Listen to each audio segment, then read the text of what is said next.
Welcome to another video. और ये है the rising of the shield के सीजन 3 के एपिसोड 7 का रिव्यू। तो चलिए जानते हैं क्या हुआ कहानी में आगे the rising of the shield के सीजन 3 के एपिसोड 7 में। तो कहानी की शुरुआत होती है खाना पकाने से, जहाँ सिर्फ 2 महीने और रह गए हैं फिनिक्स के रिवाइव होने में, और उसको लेकर इनकी ट्रेनिंग भी जारी है, जहाँ नाफुमी उम्मीद करता है कि ये लोग असली फाइट के लिए भी तैयार होंगे। और उस समय खाना बन रहा होता है, जहाँ जल्दी वहाँ आता है कील अपने एनिमल फॉर्म में, जो उसको सिखाया है साडिन ने यूज करना, जो एबिलिटी शायद फाइट में भी उसकी पावर बढ़ाने के काम आ सकती है, जो फिलहाल देखी जाएगी। जिस सबके साथ खाना तैयार हो चुका होता है और सब लाइन लगा लेते अपने ब्रेकफास्ट के लिए, जो सर्व करेगा उन्हें स्वॉर्ड हीरो। पर वहाँ कोई और परेशान दिख रही होती है, जिसका नाम वेंडिया होता है। पर ब्रेकफास्ट करने के बाद कहानी में आगे फिलो अपने फिलियन रूप में यहाँ वहाँ भाग रही होती है परेशान होकर, क्योंकि किसी ने उसको पकड़ लिया होता जबरदस्ती सवारी करवाने के लिए। जिससे बचने के लिए फिलो इंसानी रूप में आ जाती है, और जो पीछे से लपक के फिलो के ऊपर फिलो को परेशान कर रही थी, वो निकलती है एक लड़की रैटोटुली एंथ्रिया, जिसे प्यार से लोग रैट भी बुलाते हैं, जो अपने आप को इंट्रोड्यूस करते हैं शील्ड हीरो के सामने। पर शील्ड हीरो उस पर भरोसा क्यों करे, जहाँ वो लाती एक चिट्ठी रानी की, और ये निकलते एक एल्केमिस्ट फरवरी से, जिस जगह इसने कुछ समस्या क्रिएट की, जिसके वजह से उसको वहां से निकाल दिया गया। पर रानी चाहती है कि इसका इस्तेमाल किया जाए ताकि ये कुछ काम आ सके हमारे किंगडम के। पर एक चीज़ गलत है कि उसको निकाल दिया गया गड़बड़ क्रिएट करने की वजह से। रियलिटी ये कि वो इसकी रिसर्च को समझ ही नहीं पाए, जहाँ इसकी स्पेशलिटी थी मॉन्स्टर को स्ट्रांग बनाना और उनको अपने काम लाना। पर उन्होंने झूठ फैलाया कि काफ़ी गलत काम कर रही है, और जिसके चलते उन लोगों ने इसके लैब को डिस्ट्रॉय कर दिया, जो बहुत बुरा हुआ। पर फिर भी एक अच्छी बात यह कि ये यहाँ पर मिल पाई फिलो से, जिसे ये कहते हैं कि म्यूटेंट फिलोलियन, जो इंसानी बातें समझ सकती है और बोल भी सकती है, और एक इंजेक्शन बाहर निकाल लेती है, जिससे डर के फिलो वहाँ से भाग जाती है। तो उसके यहाँ आने का मेन कारण क्या था, जिस पर ये जवाब देती है फिलो। फिलो मतलब क्या है, तो उसने सुना था रानी के बारे में, जो फिलोलेल क्वीन है, जो बिल्कुल फिलो की तरह ही है। पर उसके अलावा भी फिलोलेल काफ़ी हद तक काम आ सकते हैं इंसानों के, और ये भी इसी तरह के मॉन्स्टर बनाना चाहती है। तो आगे बढ़ते मॉन्स्टर अस्तबल की ओर, और देखती है कि किस तरह के मॉन्स्टर को पाला है शील्ड हीरो ने, जो निकलता है कैटरपिलर, वो भी काफ़ी बड़ा कैटरपिलर। पर लास्ट टाइम जब ये लोग आए थे तो 2 थे ये लोग, अब तीसरा कहाँ से आया, जिस पर बच्चे कुछ जानते हैं, जो छुपाने की कोशिश करते हैं तीसरे कैटरपिलर को। और तभी इनमें से कैटरपिलर के नीचे दिखता है बहुत सारे अंडे, जिनको वहाँ मौजूद बाकी बच्चे छुपाने की कोशिश करते हैं और कहते हैं कि हम इनका ख्याल रखेंगे, इनको मत फेंकना।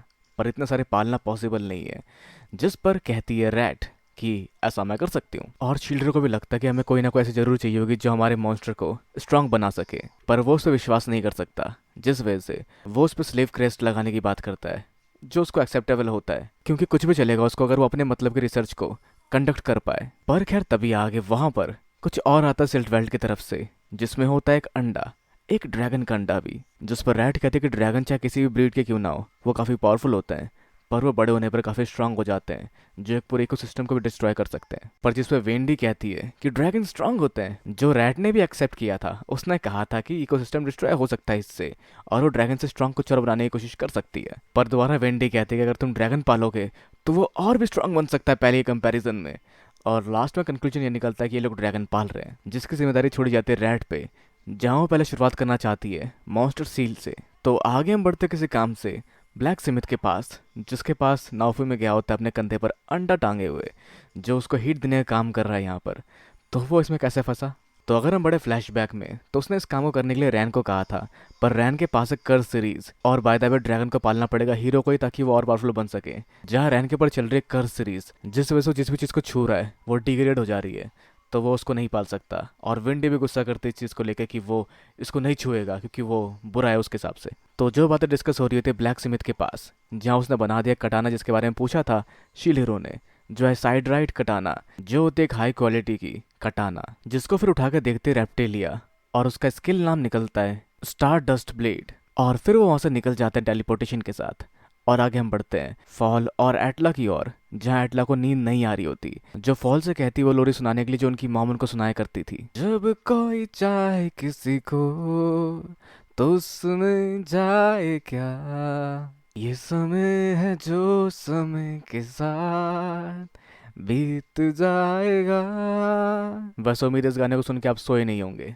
तो आगे अपनी इस लोरी को सुन फॉल सो जाता है, पर एटला उठती है और अपने भाई को गुड नाइट कह के एक राक्षस जैसी हंसी हंस के वहां से गायब हो जाती है, जो अगले दिन दोबारा मिलती है पहले की तरह नाओफुमी के बिस्तर में, जैसा उसने तीसरी बार किया है, जो हर बार वहां आ जाती है, जिससे उसका स्लीव क्रेस्ट भी एक्टिव होता है। पर उससे होने वाले दर्द से उसे कोई फर्क नहीं पड़ता। तो जिस पर नाफूमी पूछता है कि फॉल कहाँ है, जिस पर वो कहती है कि वो अपने बिस्तर पर आराम से सो रहा है, जो सच नहीं है क्योंकि वो अपने बिस्तर पर जबरदस्ती सो रहा है, जिसको ये बांध कर आई है वहीं पर। जहाँ आगे रेप्टिलिया आकर भी उसको डांटती है कि तुम्हें यहाँ नहीं आना चाहिए, तुम उनकी नींद डिस्टर्ब कर देती हो।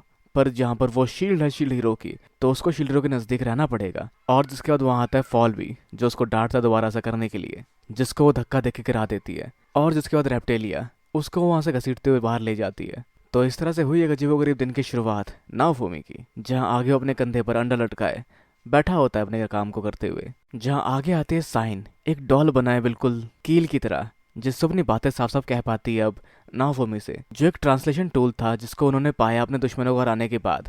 पर उसका इस्तेमाल वो खुद पर डायरेक्ट नहीं कर पाई क्योंकि उसके वेसल वेपन में वो चीज़ काम नहीं की।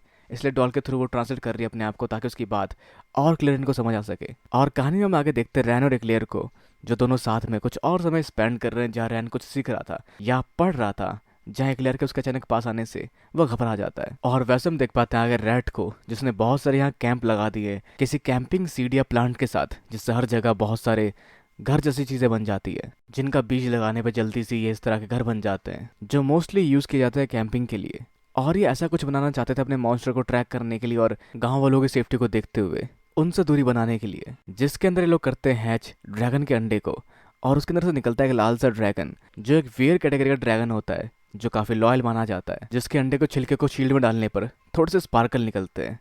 पर खैर आगे वेंडिया इसका नाम रखती है गायलियन, जिसका नाम विंडिया रखती है। तो आगे जिम्मेदारी भी विंडिया की है कि इसका ख्याल रखे, जिसको फिर अपने बाकी दोस्तों के पास ले जाती है और सब उसको देख के काफ़ी खुश हो रहे होते हैं। और अपने छोटे छोटे पंखों के साथ वो ड्रैगन अभी से उड़ना शुरू कर देता है, जिसके साथ वो काफ़ी सारा टाइम स्पेंड करते हैं। पर उस ड्रैगन का निशाना सटीक नहीं होता, जो गलत जगह लग जाता है। जो टाइम स्पेंड करना चाहता है नाओफुमी के साथ और जिसकी नहीं बनती फीलो के साथ। तो आगे नाओफुमी ने एक ट्रैप सेट कर रखा होता अपने घर के दरवाजे के पास, जिसके अंदर फंसता है गायलियन। और नाओफुमी ने ट्रैप सेट क्यों किया? क्योंकि बार बार कोई उसके दरवाजे पे दस्तक देके भाग जा रहा था, जो निकलता है गायलियन। पर उसने ऐसा क्यों किया? क्योंकि वो चाहता था टाइम स्पेंड करना नाओफुमी के साथ, जिसको देख सजेस्ट करते नाओफुमी को रेप्टिलिया के उसको अपने साथ रखो, ताकि रात को जब यहाँ पर एटला आए तो वो टिक ना पाए। पर खैर आगे वो ड्रैगन निकलता है काफी बदतमीज, जो एक झोले में से निकालता है क्रिस्टल, जो होता है एम्परर ड्रैगन का कोर, जिसको शील्ड हीरो ने एक ज्वेल बना के रखा था, जिसे वो बदतमीज ड्रैगन अपने मुंह में लेकर खेल रहा होता है, जिसको रोकने के लिए कहते हैं सार्डिन, क्योंकि उसको निगलने पर कुछ कांड हो सकता है। और वह वही करता है, वो उसको निगल लेता है और उगल नहीं पाता। जहाँ नाओफुमी कहता है पानी लाने के लिए, लेकिन उससे पहले कि वो पानी लाए और उसके अंदर से उस पत्थर को बाहर निकाले या स्टोन या ज्वेल को बाहर निकाले, उसका पेट फूलने लगता है और वो फटने से पहले बन जाता है एक ड्रैगन, जो खैर वो पहले भी था, लेकिन अब वो एक सख्त ड्रैगन बन जाता है, जिसकी स्केल्स आ जाती है बहुत बड़ी बड़ी उसके शरीर के ऊपर। और वो फेंकता है आग अपने साथियों के ऊपर। तो कैसे बचाया जाए उसको, जहाँ उसकी लेवल अब पहुंच चुकी है 37 पर, और इन्हें उसे रोकना पड़ेगा इससे पहले वो गांव वालों पर हमला करे। जिसके बाद वो चिंगाड़ कर वहां से सबके कान बंद करवा कर और आंखें बंद करवा कर वहां से बाहर निकलकर उड़ जाता है कहीं दूर पहाड़ों के पास, और गांव वालों को कोई नुकसान नहीं पहुंचाता, जिसको सब हक्के बक्के होकर सिर्फ देख सकते हैं कि पाला उन्होंने एक ड्रैगन और वो भाग गया। तो वैसे आपको क्या लगता है कि उस ड्रैगन के मन में क्या चल रहा होगा? क्या ये बदला लेने गया उस कोर वाले ड्रैगन का, जिसका कोर इसने खाया है, जिसको शायद मारा था स्वॉर्ड हीरो ने, या फिर उसका दिल पहाड़ों में कहीं खो गया, जिस वजह से वो वहां गया हो? तो अब आपको क्या लगता है कि क्या हुआ इस ड्रैगन के साथ और इस एपिसोड के साथ? अपने विचार हमें नीचे कमेंट बॉक्स में बताना बिल्कुल ना भूले। इस वीडियो को लाइक शेयर और सब्सक्राइब करना भी बिल्कुल ना भूले। तो अगली मिलते हैं अगली वीडियो में। Sayonara and have a nice day.